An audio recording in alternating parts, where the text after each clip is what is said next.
This last study that we're going to consider is, I think, in many ways the most exciting of the day, because it's wonderful prophecy of things that we are now witnessing and which will shortly come to pass.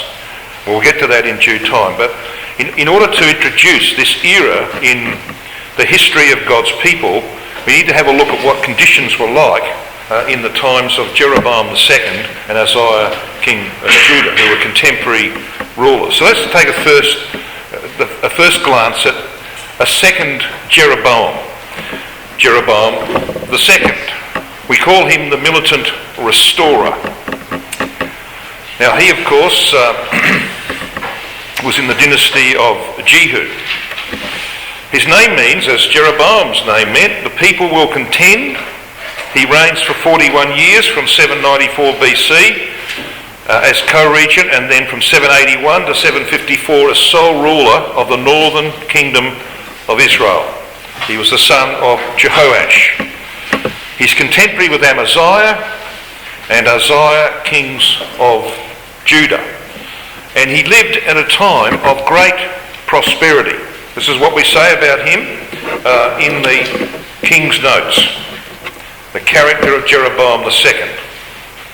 Scripture has preserved only the military exploits of Jeroboam as he completed the work of his father in recovering the territory lost to Syria during the reigns of Jehu and Jehoahaz. Jeroboam II was a brilliant warrior and creative builder, but an abysmal spiritual leader. And that's the account of 2 Kings 14 and verse 24. He did not realise the unusual length of his reign was only due to the faithfulness of Yahweh, who had promised Jehu 4 generations on the throne. 2 Kings 10 and verse 30, which was, of course, Jehu's reward for destroying the house of Ahab and of removing Baal worship from Israel. So this man Jeroboam comes along. He lives in a time of prosperity. He has had a lot of success, but it leads nowhere. He is not going to be in the kingdom of God, and many of his people will not be in the kingdom of God because he gave no attention whatsoever to spiritual things. It was different in the south, although it ends up tragically. He had unparalleled prosperity. So Jeroboam's military success only succeeded in producing a period of peace and prosperity for Israel, which they used for materialistic and self-serving purposes. And it's Amos, of course, who vividly describes life in the time of Jeroboam as being characterised by licentiousness, drunkenness, and oppression. And there's a series of passages in Amos which speak eloquently about that. The wealthy and unscrupulous prospered, while the king assiduously promoted idolatry at Bethel. And that's all in the account of the prophet Amos, which we're not going to have a look at in particular. Because having noted King Jeroboam II in a time of prosperity, we now look south. We look down to the kingdom of Judah, and here we find the accession of Uzziah, the son of Amaziah. Now this Uzziah, of course, we call the leprous king because this is how he concluded his life. But that is not the story of the first 40 years or so of his reign. Uzziah's name means strength of Yah. He's also known in the account, of course, as Azariah. Yah has helped. And he reigned for the second longest period of any king of Judah, 52 years. Manasseh exceeded him, of course, by 3 years, reigning for 55. 52 years is a long time. His age at accession was 16. He was probably a co-regent with his father for a period of time. He was 68 years at death. I'm not too far away from that, actually, so this man's destiny was sealed at 68, and it was a tragic story. His father Amaziah, of course, was also a faithless man, started well, ended badly. His mother Jechaliah, Yah will enable, it's a bit of a clue actually, because that's the story of the first probably 40 or more years of Uzziah's reign. Yahweh enabled him, massively enabled him as we're going to see as we proceed. He was contemporary with Jeroboam II, with Zechariah, Jeroboam's son, Shallum. Zechariah, of course, was assassinated by Shallum, Menahem, Pekahiah and Pekah. There was just an absolute mass of kings who came to power in Israel in the north in its last few terrible years. Now there are some very significant references about King Uzziah. I want you to notice just two of them because we'll come to these in due time. The first one is Zechariah 14 verse 5. Now you will know that makes mention of the earthquake in the days of Uzziah. Now that's very important. We're going to see how important that is in due time. And the second one is in Isaiah 6 verse 1, which begins with the words, "In the year that King Uzziah died." So the times of Uzziah, like the times of Jeroboam II in the north, were times of great prosperity. This divided kingdom enjoyed a period of peace like none that they had experienced before and afterwards. This was the time of prosperity and relative peace. Now we're going to have a look then at the life of this man. I want you to join me in 2 Chronicles 26, the record of the achievements of Uzziah, king of Judah. Now we're not going to spend time just sort of going through this, meander through it. We're going to just summarise it basically. I'm going to give you a summary of what he achieves. This is very important because of its relationship to what we have seen in our time. So we look at verses 2 and 3. He built Eloth or Elath, his first work, after the king slept with his fathers. We're told in verse 3, he was 16 years old when he began to reign, and he reigned 52 years in Jerusalem. His mother's name was Jechaliah of Jerusalem. Let me read this in verse 4. He did that which was right in the sight of Yahweh, according to all that his father Amaziah did. That is, Amaziah, though he ended faithlessly, was actually a man of principle when he began. He observed the divine principles. He didn't take vengeance on the children of the murderers of his father, etc. So, there was principle about him. So there was also this sense of principle about King Uzziah. But there was more. Look at verse 5. And he sought God in the days of Zechariah. Now this is, of course, not to be confused with the Zechariah that we considered in our earlier session. He sought God in the days of Zechariah, who had understanding in the visions of God. Now this is interesting language. Now, the word there, in the visions of God, that word visions is the Hebrew word raya. It means to see. So let's read it literally. The word understanding has the idea of separating something mentally so it can be distinguished. And Rotherham translates that phrase, in the visions of God, as in the seeing of God. It's an accurate translation. Now, of course, that's what Bible study is all about, isn't it? That's what education in the truth is all about. It's about actually seeing God. Now, you can't see him with your eyes, but you can see him with the eye of faith. And so what this man Zechariah did for Uzziah was to educate him in the divine ways so that he had sight by faith of God, visions or the seeing of God. And then it says this, and as long as he sought Yahweh, Elohim made him to prosper. And that's how it works, isn't it?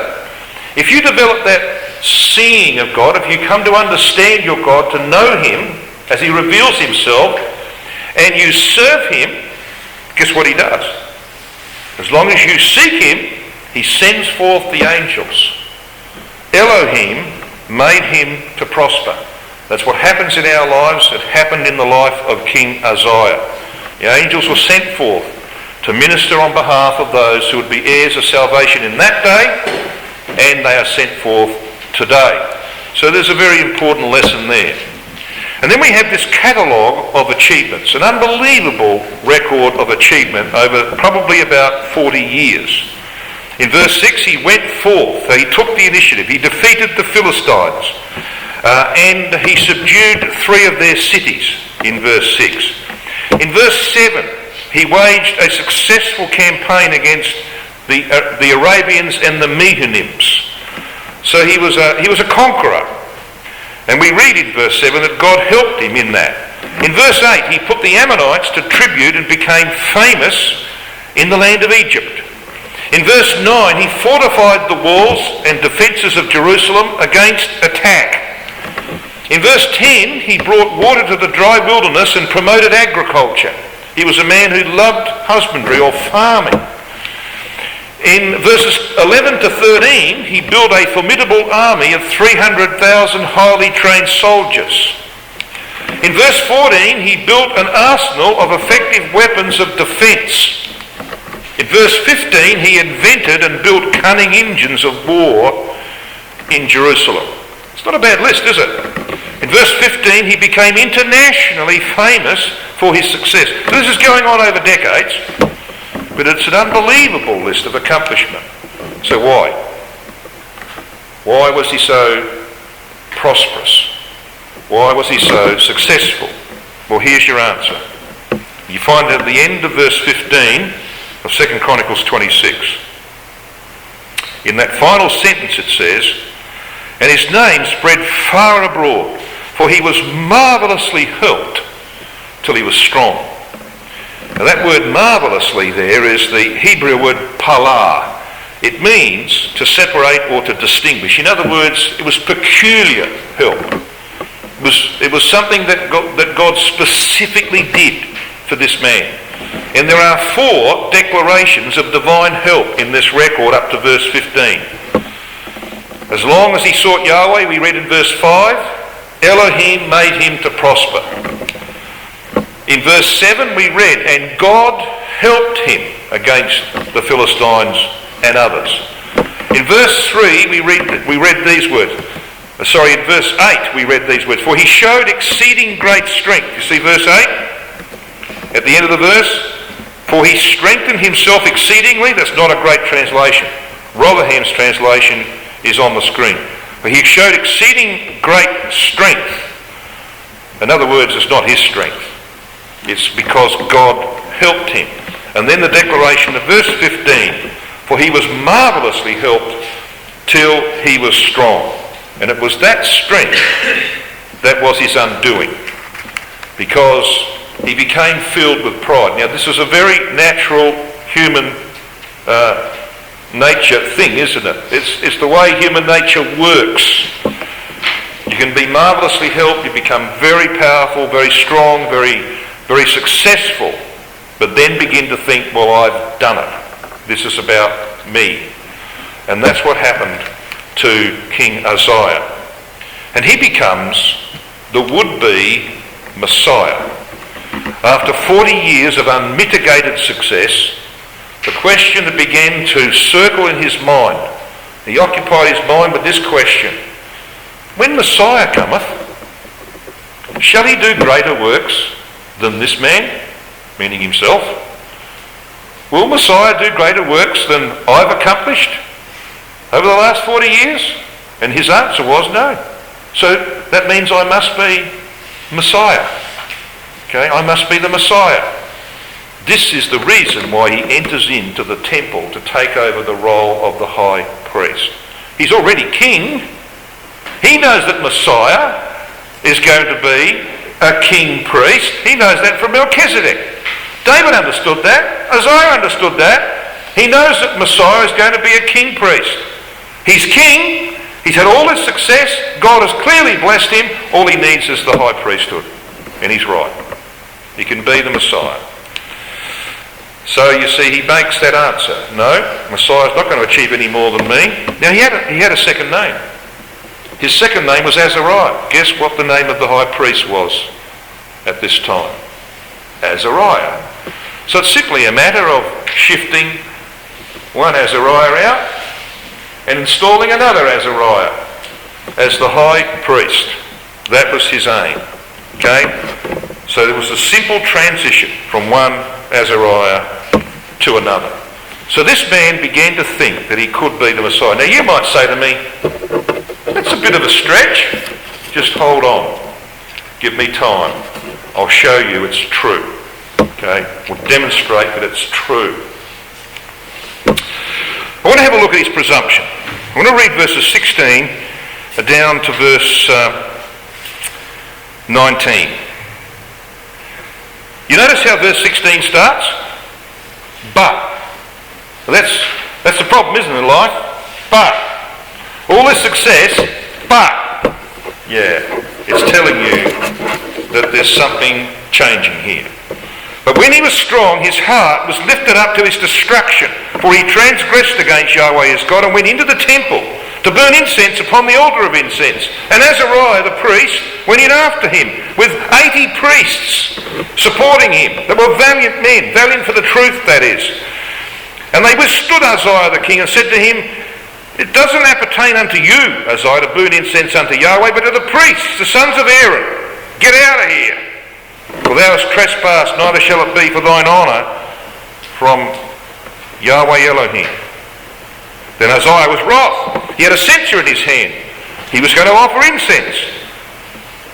And while he was wroth with the priests, the leprosy shot forth. That's how Rotherham translates that phrase. The leprosy shot forth in his forehead. Now, of course, that talks, doesn't it, in our language, that talks about the corruption of his thinking.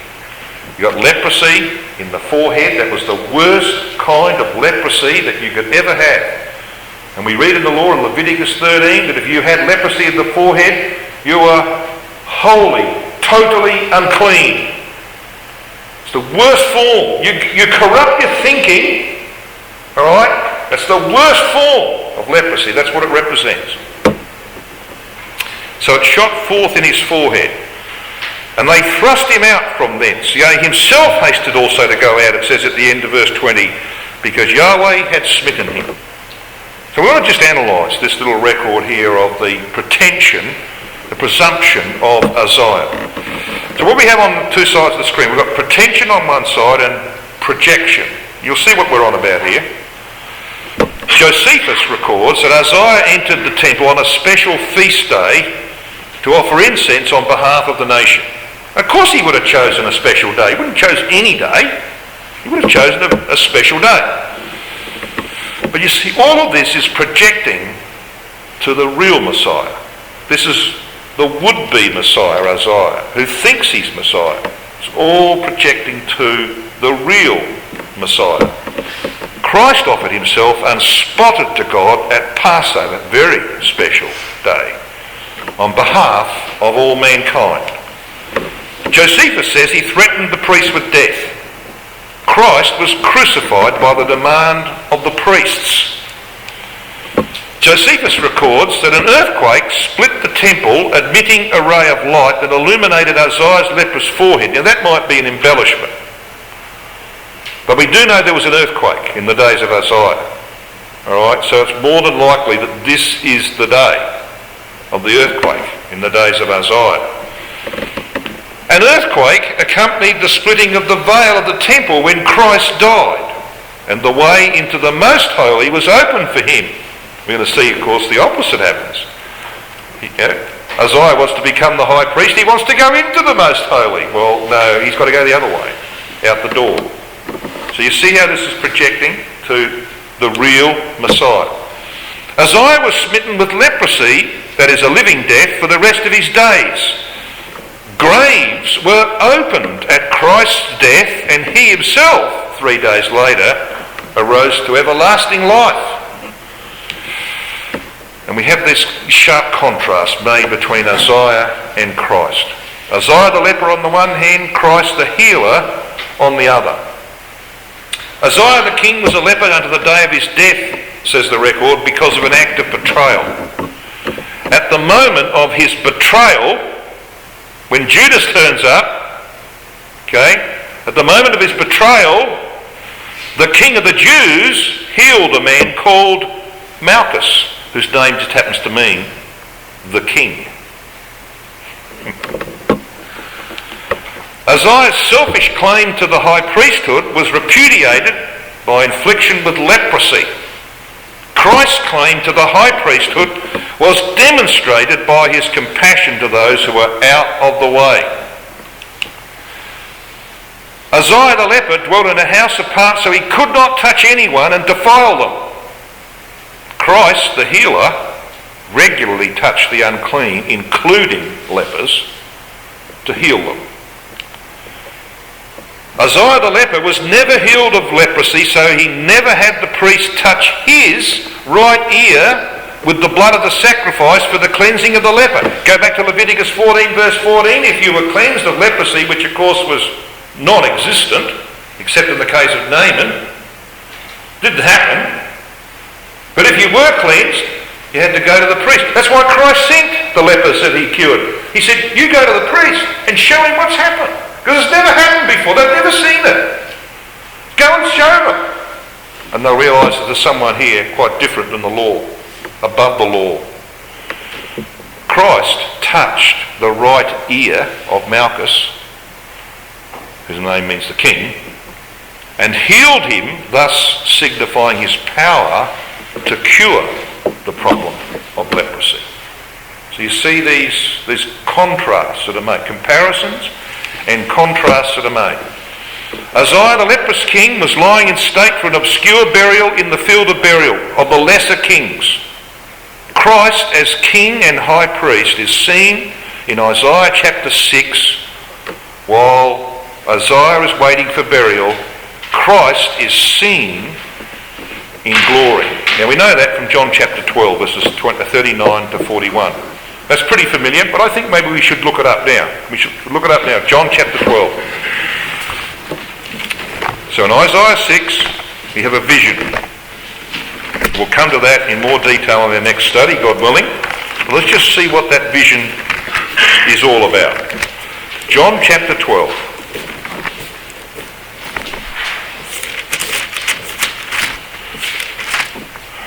In verse 39, we read this.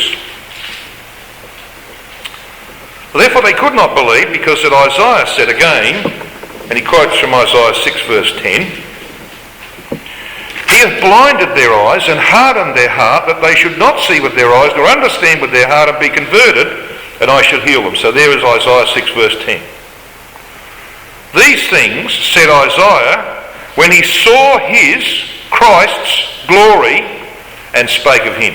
So when Isaiah 6 opens with the words, in the year that King Uzziah died, I saw Yahweh sitting upon a throne, and his priestly garment filled the temple. You've got a vision of Christ in glory as a king, he's on a throne. Priest has a priestly garment. Okay, that's the wonder of Isaiah chapter 6. Now we're going to go and explore that later on. I want to just focus now on Uzziah and who he represents. So death claims the son of David, Uzziah, dismissed from the throne and rejected from the priesthood which he had presumptuously sought. While Christ appears in glory in the vision of Isaiah chapter 6 verses 1 to 3 with his glorified saints, the seraphim of that place, picked up in the language of Revelation 4 as we will see, who are kings and priests with him and who share his throne. What a story that is. Uzziah denied access to any court of God's house, but what do the seraphim cry in Isaiah 6? Holy, holy, holy. They got access to the three courts of the house of Yahweh. The leprous king is buried without apparent hope, but Isaiah, as we will see a little later on, is cured of his leprosy, his spiritual leprosy, by personal identification with the multitudinous Christ. Now, as I said, that's going to be filled out a little later. So, if Uzziah, who sought to be the Messiah, is not the true Messiah, of whom, therefore, is he a type? Modern Israel. Now, you saw the catalogue of his achievements, didn't you? Let's go through the achievements of modern Israel. And guess what? They're identical. They're identical to the achievements of King Uzziah of Judah, and basically in the same order. So let's go through them. He captured and built Elath as a trade city. That's what the Jews did very early in their history. Remember the 1956 Sinai campaign? And then the 1967 Six-Day War? Yeah. captured the Shephelah and the Negev. That's what Israel's done in its history. Defeats the Arabs and Jordanians in battle. Yeah, that's what they've done several times. 56, 67, 73, and so on. Fortifies Jerusalem against attack. That's what they've done. You know, in the 1960s you couldn't build a new building in Jerusalem without making it proof against nuclear weapons. They had to be able to withstand nuclear weapons. Yeah. He builds a prosperous agricultural society. Yeah, I know even in this continent you eat oranges from Israel, don't you? They've made the desert, the blossom as the rose. They brought water out there. What did Uzziah do? Well, he provided water supplies for the desert, just like Israel's done, and produced amazing things. Uzziah had a powerful army of 300,000. You know, when Israel goes to war, they don't have a standing army as such. You do your military service. They haven't got what they call a standing army. It's very small. When they go to war, you know what the size of Israel's army is? 300,000. Same number as Uzziah's. He became a leader in missile warfare. When Israel took delivery of American warplanes in the 1970s, and subsequently they take off the American rockets and weapons and put on their own because they're superior.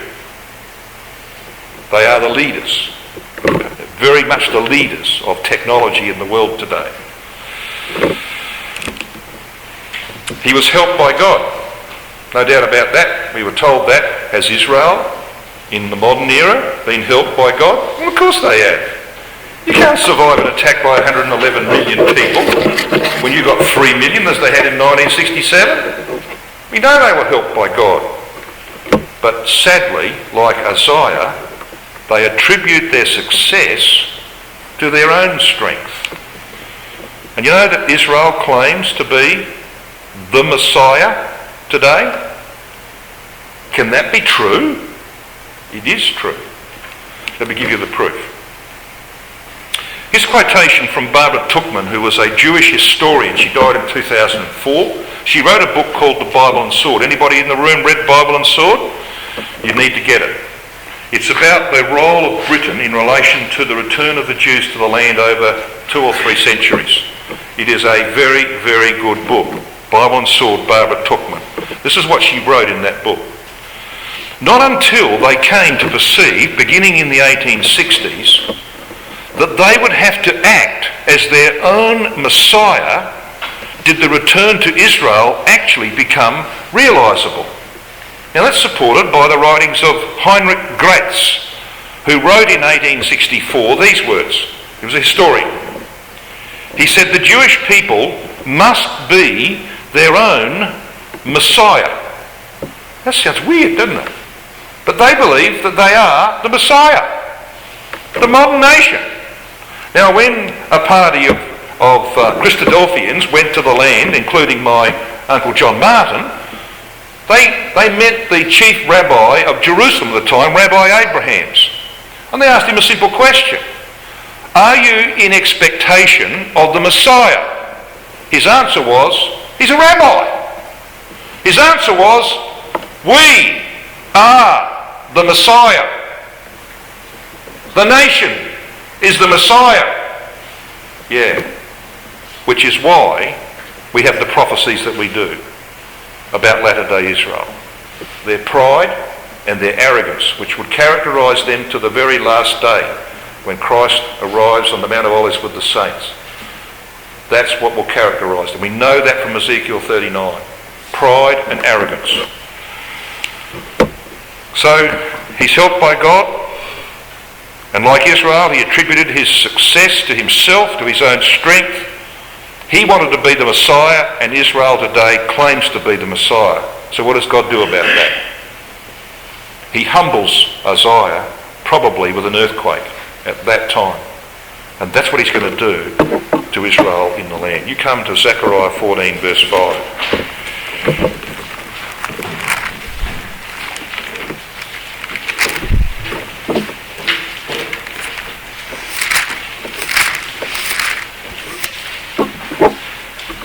We know the story pretty well, don't we? Then shall Yahweh go forth, verse 3, and fight against those nations as when he fought in the day of battle. It's a reference back to Joshua chapter 10. Verse 4, and his feet shall stand in that day upon the Mount of Olives, which is before Jerusalem on the east, and it will cleave in the midst, half goes towards the north and half toward the south. Verse 5, and ye shall flee from, as it should read, ye shall flee from the valley of the mountains, for the valley of the mountains shall reach very near, as that should be rendered. Yea, ye shall flee like as ye fled from before the earthquake in the days of Uzziah, king of Judah. Yeah, because the modern nation of Israel thinks they are the Messiah. So how are they going to be humbled? Just like Uzziah was. Yeah, with an earthquake. Like it was, as it was in the days of Uzziah, king of Judah. And Yahweh my God, Christ and the saints shall come, all the saints with him. Okay, so this is the record. We know it very well. So what's their problem? What's modern Israel's problem? Yeah, leprosy. So what do we read about Uzziah? He dwelt in the AV, it says he dwelt in a several house. You know what the word is in the Hebrew? It means apart. He dwelt in a house apart. Have a look at Zechariah chapter 12, verses 12 to 14. This is what happens to the remnant, the 1/3 who survive. What do? Verse 12 of Zechariah 12. And the land shall mourn every family apart. The family of the house of David apart. Their wives apart. The family of the house of Nathan apart. And their wives apart. Guess how many times the word apart in the Hebrew occurs? 11. The number of failure. So just like Uzziah, they're dwelling in houses apart because they're leprous in their thinking. So how do you cure people of leprosy? Well, Zechariah 13 verse 1 tells us what's going to happen to these people who in their dwelling in houses apart repent and realise the folly of what they've done and what their fathers have done in killing their own Messiah. And we read in Zechariah 13 verse 1, in that day there shall be a fountain open to the house of David and to the inhabitants of Jerusalem for sin and for uncleanness. You know what that word uncleanness is in the Hebrew? It's the Hebrew word nidah. It means rejection. And you find that this is the principle of Leviticus 14 verse 8. You're declared leprous, you're rejected, you're put out. So this is about cleansing people from leprosy. Yeah. So that's why Uzziah is a marvellous type of modern Israel. Israel's king priest will ultimately come, but it wasn't Uzziah, was it? Israel of the modern time is not the Messiah. Hosea 3 verses 4 and 5 tells us about the real Messiah. It tells us that the children of Israel shall abide many days without a king, and without a prince, without a sacrifice, without an image, and without an ephod, without teraphim. So there's no king and there's no priest.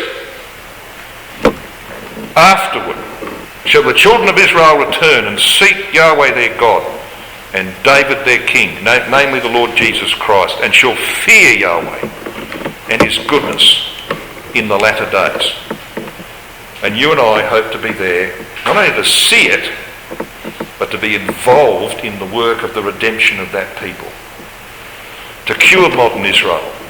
And among those who will be there in that host of the 4 living creatures and the 24 elders, which speak eloquently of the king-priestly role of the saints in the future age, will be people like Jehoiada, Jehoshabat, Zechariah the son of Jehoiada, Isaiah the prophet, cured of his leprosy, as we'll see in Isaiah 6, he'll be there. But we want to be there too, don't we? And we want to sing those words that thou hast made us unto our God, kings and priests. We don't have to be presumptuous, do we? We just got to be dedicated and faithful and loyal, because we want to be part of this vision. In the year that King Uzziah died, read that this way. In the year that arrogant, modern Israel that claims to be the Messiah, as it were, dies, and a remnant is saved out of them and cured of leprosy. This is what they will see, and this is what we will be involved in. I saw also Yahweh, as it should read, sitting upon a throne, high and lifted up, and his train filled the temple. That word train, of course, has to do with priestly garments. Above it stood the seraphims. Each one had 6 wings. You know, that's a curious thing, isn't it? How many wings do the cherubim in Ezekiel chapter 1 have? 4. The seraphim of Isaiah 6 have 6. How many seraphim, how many cherubim are there? 4. 4 times 6 is 24. The 24 elders, which is based upon Chronicles, 1 Chronicles 24 and 25, where David organised the Levites and the priests into 24 courses. 24 is the number of the priests. 6 wings. With twain, with 2 he covered his feet, his face, his feet, and with 2 did he fly. And one cried unto another and said, Holy, holy, holy is Yahweh of hosts, the whole earth is full of his glory. We're going to talk a little bit about Isaiah in Isaiah chapter 6 in our next study, God willing. But isn't that a marvellous prophecy? Isn't that just incredible, the way that we can see how in the failure of King Uzziah, God can actually lay down the pattern for events that you and I are witnessing right now, and which we're shortly going to be involved in. What a wonderful thing that is as we go to our bed of rest tonight. BibleTruthandProphecy.com is a worldwide collaboration by Christadelphians to help promote the understanding of God's Word to those who are seeking the truth about the human condition and God's plan and purpose with this earth and with mankind upon it. Bible Truth and Prophecy is part of a wider set of online resources provided by Christadelphianvideo.org for establishing just how far removed the true Christian teaching of the first century apostles is from that taught by mainstream Christendom today. BibleTruthandProphecy.com is very much a standalone website, but benefits from our vast network of sites and resources and social media. Here are just a few of the things that BibleTruthandProphecy.com offers. We have a good number of written articles supplied to us from brothers from all over the globe.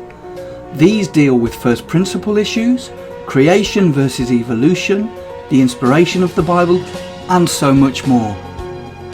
We have a whole section of video study series. These are studies that have been posted onto our YouTube channel, but because of the difficulty of the search feature within YouTube, we have chosen to host on Bible Truth and Prophecy.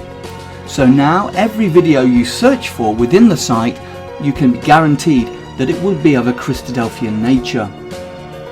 We also have a preaching video section where any ecclesia is invited to download and use or embed these videos within their own ecclesial websites. We also have an exhortation service where we produce 2 or 3 exhortations per week, which we then circulate to brethren and sisters in isolation.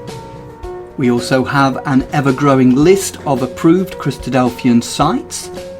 We also have a page of live news feeds, so you can keep up to date with all the breaking news as it happens. We also have a section for the daily readings. Each day at around midnight we publish all 3 of the daily readings, and then later on in the day we publish thought for the days, often based on all 3 portions of the daily readings. Within each daily reading post there is also a link to enable you to have the Bible chapter read to you directly. We also feature Bible in the News videos which we have produced from the Bible in the News website. We also feature Brother Don Pierce's milestone snippets, which come out approximately 3 times a week. We also feature Andy Walton's weekly World Watch and other commentaries and analysis from other brethren on world news events. You can also subscribe to the blog and be notified of posts as they happen in real time, and also subscribe to the weekly newsletter which is provided by Christadelphianvideo.org. Every page and post on the site has the facility to be able to leave a comment or make an observation, so please take advantage of this and let us know what you think of the site.